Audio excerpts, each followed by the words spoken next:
सन्यास का अर्थ ही होता है अपने अकेलेपन में रस, दूसरे में रस का त्याग।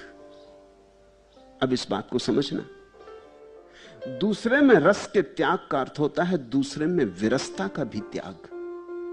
जब तक तुम्हारा दूसरे में रस है या विरस, जब तक तुम्हारा दूसरे में लगाव है या दुराव, जब तक दूसरे में मोह है या दूसरे में क्रोध, तब तक तुम दूसरे से बंधे हो। इसलिए सन्यास को तुम त्याग मत समझना। सन्यास ना तो भोग है और ना त्याग है। फिर सन्यास क्या है? सन्यास इस बात का बोध है कि न तो दूसरे से कुछ मिला है न मिल सकता है। नाराजगी का भी कोई कारण नहीं, क्योंकि नाराजगी का तो अर्थ ही यह होता है कि अभी भी यह बात मन में बनी है कि मिल सकता था और नहीं मिला। नाराजगी का क्या अर्थ होता है? तुम अगर अपनी पत्नी पर नाराज हो तो तुम ये कह रहे हो कि गलत पत्नी मिल गई, अगर ठीक पत्नी मिलती तो हम सुखी हो जाते।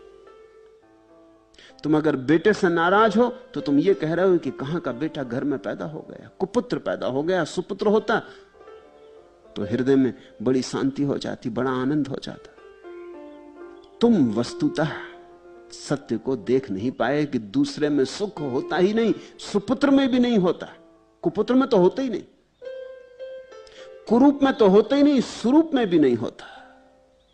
दूसरे में सुख होते ही नहीं, बुरी स्त्री में तो होते ही नहीं, भली स्त्री में भी नहीं होता, असाधु में तो होते ही नहीं, साधु में भी नहीं होता। सुख दूसरे में होता ही नहीं। यह दूसरे से सुख के भाव का सब भांति से मुक्त हो जाना सन्यास है।